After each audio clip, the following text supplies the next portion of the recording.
बताओ मुझसे, बस मुझसे ये बताओ, क्या है दम कि 15 घंटे तुम पढ़ सकते हो? अगर दम है तो भाई तुम इतना स्कोर भी कर सकते हो, ये मेरा वादा है तुमसे। लेकिन अगर तुम ये कर लेते हो ना बेटा, तो फिर मतलब मैं तुम्हें इस बात की एश्योरिटी दे सकती हूँ कि तुम्हारे ये नंबर आने से कोई भी नहीं रोक सकता। ये जो कष्ट झेलोगे ना 30 दिन का, ये बड़ा टेम्पररी है यार, लेकिन ये जो कष्ट झेलने के बाद जो सुकून मिलेगा ना। आज 3 अप्रैल है और आज से ठीक 1 महीने बाद आप सबके हाथों में नीट का पेपर होगा, और इसी डर से तुम में से बहुत सारे लोगों ने पढ़ाई करनी छोड़ दी होगी, क्योंकि तुम्हें लगता है यार अब तो तुमसे होगा ही नहीं, 1 महीने में हम क्या कर लेंगे मैम। तो सुनो मेरी बात, जब हनुमान जी को समुद्र पार कर लंका जाने को कहा गया ना, उन्हें भी यही लगा यार कि मेरे से कैसे होगा, मैं कैसे कर सकता हूँ। तब पता जामवन जी क्या कहते हैं कि कहीं रीच पति सुनो हनुमाना, का चुप साध रहे हो बलवाना, पवन तने बल पवन समाना, बुद्धि विवेक विज्ञान निधाना, कवन सुपाद कठिन जग माही, जो नहीं होए तात तुम पाही। तो जरा याद करो अपनी उन दिनों को, अपनी उन शक्तियों को यार, जब तुम बोर्ड्स का पेपर देते थे और रात भर जग के ऐसी पढ़ाई करते थे, ऐसी पढ़ाई करते थे कि वो एक दिन की पढ़ाई से तुम पूरा पेपर सॉल्व करके आते थे और 95% स्कोर भी करते थे। और जरा सोचो, उस लेवल की मेहनत अगर तुमने ये बचे हुए 30 दिन में कर ली, तो तुम्हारा स्कोर कहां जाएगा। और ये मैं बस यूं ही नहीं बोल रही हूं, ये ऐसा नहीं है कि यार बस मोटिवेट कर रही हूं, मेरे पास प्रैक्टिकल सॉल्यूशन है इस बात की। विश्वास नहीं हो रहा है, दिखाती हूं तुम्हें, सुनना ध्यान से। फिजिक्स में अगर अभी आप 0 हो और मैं आपको बोलूं बेटा 28 चैप्टर तो कर ले, नहीं कर पाएगे। मैं कह रही हूं भाई छोड़ दो, तुम 10 ही चैप्टर करो फिजिक्स के, और ऐसे चैप्टर करो कि 10 में से हर एक चैप्टर से 2 सवाल तो आते ही हो मिनिमम। तुम पता कितने सवाल सॉल्व कर लोगे? 20 क्वेश्चंस। केमिस्ट्री में 20 सवाल, 20 तुम्हारे चैप्टर से, अगर मैं इक्विलिब्रियम वगैरह सब एक चैप्टर मानूं तो 20 चैप्टर्स हैं। 20 चैप्टर मैं कह रही हूं, 20 चैप्टर नहीं करो भाई, 15 ही चैप्टर करो, ऐसे करो जिससे मिनिमम 2 सवाल आते हैं। और वो चैप्टर्स कौन है वो भी मैं वीडियो में आगे आपको बता दूंगी।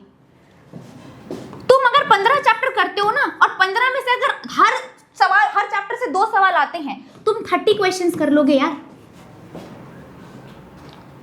बायोलॉजी तुम्हें अच्छी लगती है, मुझे पता है, इसीलिए तुमने डॉक्टर बनने का सोचा भी कि बायोलॉजी हमसे होती है, हमें अच्छी लगती है। बायोलॉजी तुम पूरा करके जाओ, मुझे पता है तुम बायोलॉजी कर लोगे इस 30 दिन में। इवन अगर आपको लगता है कि आप 0 पर भी हो, क्योंकि बायो में कोई बच्चा 0 पर नहीं रहता, नीट वाला, आई नो यू, कोई नहीं रहता 0 पे, तो तुम बायो पूरा करके जाओ। तुम बायो पूरा कर लोगे ना 32 चैप्टर से, और मैं कह रही हूँ भाई चलो कोई बात नहीं, तुम बायो में भी 2-3 चैप्टर छोड़ दो, फिर भी तुम 80 क्वेश्चन करके आओगे। और पता है ये इतने सवाल करने से कितने नंबर बनते हैं? अगर तुम फिजिक्स में 20 सवाल कर लेते हो ना भाई, तुम्हारे 80 नंबर बन गए, 80 नंबर बन गए। केमिस्ट्री में 30 सवाल कर लिए, तुम्हारे 120 नंबर बन गए। बायो में 80 सवाल कर लिए, तुम्हारे 320 नंबर बन गए। टोटल करो कितना होता है भाई, टोटल करो, तुम्हारे 520 नंबर तो यहीं से बन जाएंगे। और ये मैं बेयर मिनिमम बता रही हूं, और ये डुएबल है, तुम कर सकते हो, मैं तभी बता रही हूं। आपको पता है मैं फालतू के फेक मोटिवेशन पे बिलीव भी नहीं रखती, कुछ भी बता दिया जो बच्चा कर ही नहीं सकता। लेकिन अगर ये 520 नंबर भी तुम्हें स्कोर करने हैं ना यार, तो उसके लिए भी बड़ा तपना पड़ेगा तुझे। अब आप मुझे बताओ, क्या आप 15 घंटे पढ़ने के लिए तैयार हो हर दिन का? हर दिन का 15 घंटे। अगर आप 1 साल पहले तैयारी कर रहे होते तो मैं बोलती भाई हर दिन 15 घंटे पढ़ना पॉसिबल ही नहीं, इम्पॉसिबल, प्रैक्टिकली नहीं है हर दिन 15 घंटे पढ़ लो तुम। लेकिन यार 1 महीने तो हम कर सकते हैं। एग्जाम में जब 1 महीने बचे हैं, हमारी प्रिपरेशन लेवल इतनी खराब है कि हमें डर लग रहा है हमारे एग्जाम से, तो इतनी सैक्रिफाइस तो बनती है यार। हमने पहले नहीं किया, अब करेंगे। बताओ मुझसे, बस मुझसे ये बताओ, क्या है दम कि 15 घंटे तुम पढ़ सकते हो? अगर दम है तो भाई तुम इतना स्कोर भी कर सकते हो, ये मेरा वादा है तुमसे। क्यों मैं बता रही हूं तुम्हें? भाई तुम्हारे पास दिन में 24 घंटे होते हैं, तुमने उसमें से 6 घंटे भाई सो भी लिए। उसके बाद तुम्हारे जीवन में सिर्फ और सिर्फ खाना और पढ़ाई ही होनी चाहिए। 2-3 घंटे 3 टाइम के खाने के लिए, नहाने के लिए, ब्रश करने के लिए, वॉशरूम जाने के लिए इज मोर देन सफिशिएंट। उसके बाद पढ़ो ना यार, पढ़ो 14-15 घंटे, तभी ये पॉसिबल है। अपने सपने के लिए इतनी बलिदान करनी पड़ेगी दोस्त। बारी बारी से बात करती हूँ कि कैसे किस सब्जेक्ट में हमारी स्ट्रैटेजी होने वाली है। सबसे पहले मैं अपने सब्जेक्ट से बात करूंगी, केमिस्ट्री से। तो बेटा देख, केमिस्ट्री में मैंने पहले ही बोल दिया है, तेरे पास 20 चैप्टर है। 20 चैप्टर में तुझे पूरे पढ़ने की जरूरत नहीं है। अगर तुमने पहले से 20 चैप्टर पढ़ रखी है तो बहुत अच्छी बात है, फिर करके जाओ पूरा। मैं उन बच्चों के लिए बोल रही हूँ जिन्होंने नहीं पढ़ा, तुम 15 चैप्टर पढ़ के जाओ यार। लेकिन ये 15 चैप्टर को जस्टिस देना इंपॉर्टेंट है। ऐसा नहीं कि ये जो 15 चैप्टर पढ़ रहे हैं ये भी हवा हवा में बस पढ़ लिया कैसे भी और हमको लग रहा है 15 हो गए। जी नहीं, इस 15 चैप्टर को जस्टिस दो ताकि सवाल आए तो तुम लगा भी पाओ। अब इन 15 चैप्टर को तुम जस्टिस कैसे दोगे वो मैं पहले बता देती हूँ। ये 15 चैप्टर हाई वेटेज कौन से हैं, मैं अभी यहाँ पर स्क्रीनशॉट लगा दूंगी। स्क्रीनशॉट ले लो, ले लिया स्क्रीनशॉट। चलिए, तो ये 15 सवाल, ये जो 15 चैप्टर है बेसिकली उसमें आपको क्या करना है। सबसे पहली चीज भाई, अगर तुम्हें ये चैप्टर आती है तो बहुत अच्छी बात है, फिर तुम फालतू में थ्योरी पढ़ने मत बैठो या कोई वन शॉट देखने मत बैठो। सिंपल अपनी पीवाईक्यू की किताब उठाओ और तुम्हें लगता है कि थोड़ा थोड़ा भूल गया हूं, कोई दिक्कत नहीं है, वापस थ्योरी नहीं पढ़ना है, वन शॉट नहीं देखना है, रिविजन की किताब उठाइए, पीवाईक्यू की सॉल्व करना स्टार्ट करिए। जस्ट स्टार्ट सॉल्विंग और तुम देखोगे यार पीवाईक्यू के साथ ही तुम्हारे सारे कंसेप्ट्स ब्रशअप हो गए, सब रिवाइज हो गए और कुछ करने की जरूरत नहीं है। और अगर आप ऐसे बच्चे हो जिसने ये 15 चैप्टर कभी पढ़ा नहीं है तो मैं आपको एक ही सजेस्ट करूंगी, भाई बढ़िया देखो, बढ़िया वन शॉट देखो, बढ़िया।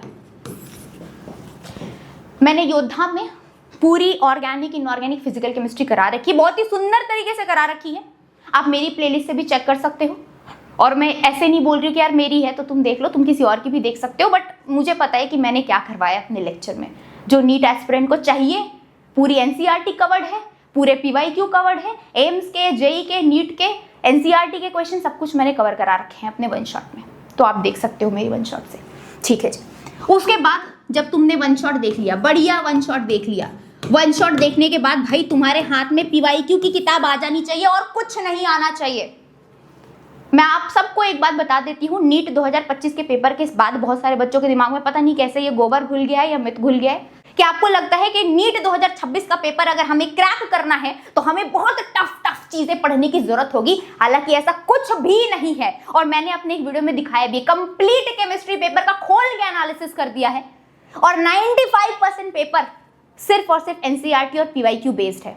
और ये जो बचे हुए 1 महीने हैं, अगर वहां पे आप उन सब चक्करों में पढ़ोगे तो फिर तो भाई गलत राह में जा रहे हो। तो दो ही चीज पर फोकस रखो, एनसीईआरटी, पीवाईक्यू। एनसीईआरटी की पूजा कर लो, भगवान बना लो, तो पीवाईक्यू के बाद अगर आपको कुछ करना है तो एनसीईआरटी करो। और एनसीईआरटी यार, मुझे पता है तुम क्या बोलोगे, मुझे बोलोगे कि मैम एनसीईआरटी बहुत टफ लगती है, मैं पढ़ा नहीं जाता। और बिल्कुल सही बात है यार, कोई ना कोई तो कारण होगा कि एनसीईआरटी की किताब लोग केमिस्ट्री की डायरेक्ट नहीं पढ़ाते, एनसीईआरटी से 1-to-1 पढ़ाना स्टार्ट नहीं करते कि because it is tough. Teachers को भी लगता है यार क्या पेचीदा लाइन है।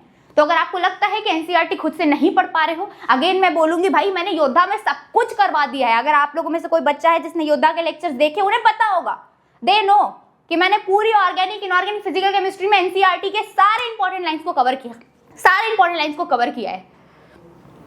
तो आप डायरेक्ट वहां जाइए, योद्धा के नोट्स पढ़िए, एनसीईआरटी आपकी पूरी कवर हो जाएगी। इस बात की एश्योरिटी मैं आपको देती हूँ बेटा, आपकी मैम ने पूरी मेहनत, पूरी रिसर्च कर डाली है। दूसरी चीज, अगर किसी बच्चे को वो नोट्स आपके बिल्कुल अच्छे फॉर्मेट में चाहिए कि मैम बिल्कुल सिस्टमैटिक फॉर्मेट में हमें चाहिए, टेलीग्राम पे इधर उधर बहुत ढूंढना पड़ता है, बेटा ऐप में आपको सारे नोट्स फ्री ऑफ कॉस्ट बहुत अच्छे से मिल जाएंगे, बिल्कुल सिस्टमैटिक मैनर में मिल जाएंगे।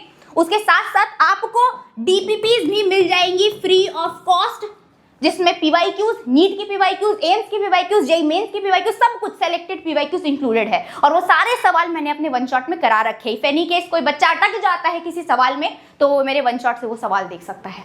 क्या यहाँ तक आप कर सकते हो? अगर कर सकते हो तो भाई तुम केमिस्ट्री में 120 नंबर तो आराम से स्कोर कर सकते हो, ये मैं तुम्हें डंके की चोट में बोल सकती हूँ। लेकिन शर्त यह है कि तुम्हें भी मेहनत करनी पड़ेगी। मैंने अपने हिस्से का काम कर दिया है, now it's your turn.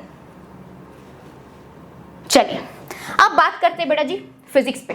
Physics पे मैंने आपका काम ऑलरेडी आसान कर दिया है। मैं तुम्हें बोल ही नहीं रही यार 28 चैप्टर पढ़ो, बिकॉज इट इज इम्पॉसिबल है। अगर तुम 0 पर हो और अगर कोई मास्टर या कोई मास्टरनी तुमसे कह रही है या कोई भैया दीदी आपसे कह रहे हैं कि ऐसा करिए बेटा तुम ना 28 चैप्टर में कर लो, तो झूठ बोल रहे हो, नहीं कर सकते हो।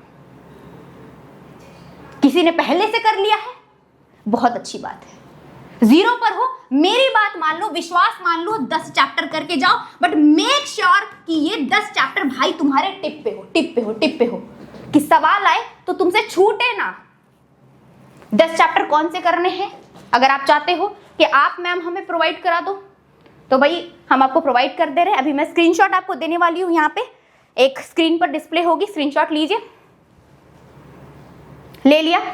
चलिए, अब ये 10 चैप्टर कौन से करने हैं आपको पता चल गया। अगर आपको लगता है कि मैम ये चैप्टर्स हमारे पहले से हो रखे हैं, क्या मैं ये कर लूं? बिल्कुल कर लो बेटा। अगर आपको लगता है कि ये 10 चैप्टर मैं ये वाले करना चाहता हूं, वो तुम्हारी कॉल है। मेरे से मांग रहे हो तो मैंने आप दे दिया आपको कि ये कर सकते हो। चलिए, यहां पर भी सेम ही कंसेप्ट आपको अपनाना है बेटा। अगर कोई चैप्टर आपको लगता है फिजिक्स में कि भाई मेरे को नहीं आता है, कॉन्फिडेंस नहीं है, तो खुद से तुम सेल्फ स्टडी करके नहीं होता है फिजिक्स, आपको भी पता है। तो सबसे बेस्ट यही है भाई, बढ़िया वन शॉट देखो यार, बढ़िया वन शॉट देखो। और योद्धा में हमने पूरी फिजिक्स कवर करा रखी है।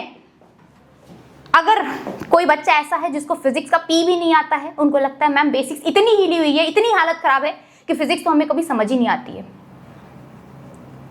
विश्वास मानो, एक बार जाओ योद्धा का प्लेलिस्ट चेक करो, आयुष सर का एक लेक्चर, मेरे कहने पे बस एक लेक्चर देखो, फिर आके इस वीडियो पे कमेंट करना कि फिजिक्स समझ में आई या नहीं आई, या सवाल लगे या नहीं लगे, एक बार जाकर देखना। तो ये जो 10 चैप्टर मैं कह रही हूं ना, ये इजीली डुएबल है यार।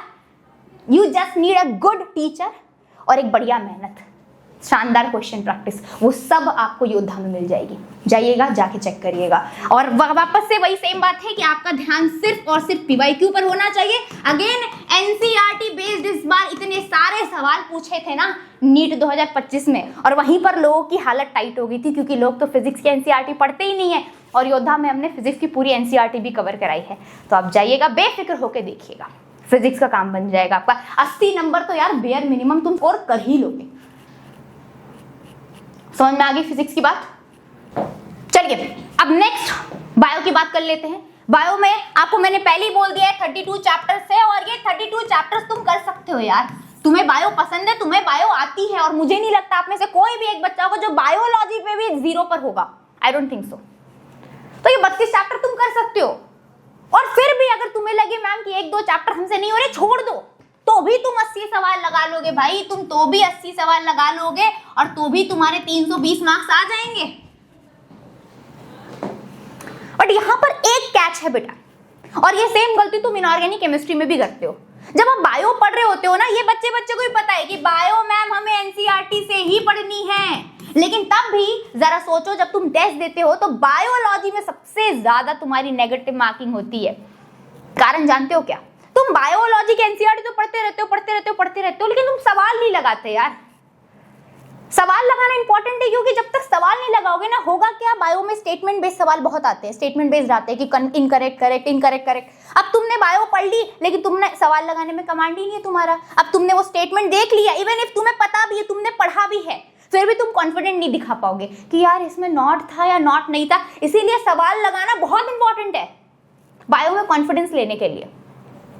और बायो में एक और चीज है, अगर आपको लगता है बेटा कि बायो में कोई ऐसा चैप्टर है जो आपको आता है, उसकी वन शॉट मत देखो यार। पहले बायो के हर चैप्टर को तुम खुद से एनसीईआरटी से पढ़ने की ट्राई करो, खुद से सब समझ में आ रहा है, खुद से सवाल लग रहे हैं, तो काहे भाई वन शॉट में तुम टाइम बर्बाद करोगे अपना। और अगर कोई ऐसा टॉपिक है, बायो में कोई भी ऐसा चैप्टर नहीं है जिसमें सारे टॉपिक इतने हैं कि समझ ही नहीं आ रहा है कुछ भी। हर चैप्टर में 2-3 ऐसे टॉपिक होंगे जो पेचीदा होते हैं, सिर्फ उनके पर्टिकुलर तुम लेक्चर देख डालो। कोई ऐसा चैप्टर है जो बहुत टफ है, नहीं हो रहा है, उसके फिर तुम वन शॉट लगाओ। बाकी सिर्फ और सिर्फ पूरा ध्यान तुम्हारे मल्टीपल टाइम्स एनसीईआरटी रीडिंग पे होना चाहिए और सवाल लगाने पे होना चाहिए। और अगर आपको पीवाईक्यू के अलावा बायो में कोई और सोर्स चाहिए सवाल का, तो फिर से मैं वही बोलूंगी बेटा, योद्धा से कर ले। बढ़िया वन शॉट चाहिए कि मैम फलाना चैप्टर हमें टफ लगती, कुछ भी समझ नहीं आता, योद्धा में पूरी डिटेल्ड में बॉटनी जूलॉजी कराई गई है। जो भी चैप्टर करना है आप कर सकते हो, लेकिन मेरा पहला सजेशन मत भूलना, पहले ध्यान देना मल्टीपल टाइम्स एनसीईआरटी रीडिंग पे। कोई टॉपिक बहुत टफ लग रही, कोई चैप्टर बहुत टफ लग रहा है, बिल्कुल समझ नहीं आ रहा है, then go for one shot. जो सच्ची एडवाइस मैं आपको दे रही हूं। सवाल अच्छे प्रैक्टिस करने हैं, हमने फ्री ऑफ कॉस्ट डीपीपी तो दी ही है, जहां पर सारे सवाल कवर कराए हैं। उसके सारे सॉल्यूशंस आपको वन शॉट के अंदर मिल जाएंगे। इसके अलावा बेटा हमने मोस्ट एक्सपेक्टेड क्वेश्चन दिए हैं जहां पर एनसीईआरटी की हर एक इंपॉर्टेंट लाइन कवर की गई है, तो आप वो भी जाकर देख सकते हो। तो समझ में आ गया बायो में क्या करना है भाई, पहले एनसीईआरटी पढ़ना है, एनसीईआरटी समझ में ना आए तो वन शॉट पे जाना है, इसके बाद भर भर के क्वेश्चन प्रैक्टिस करनी है। That's it.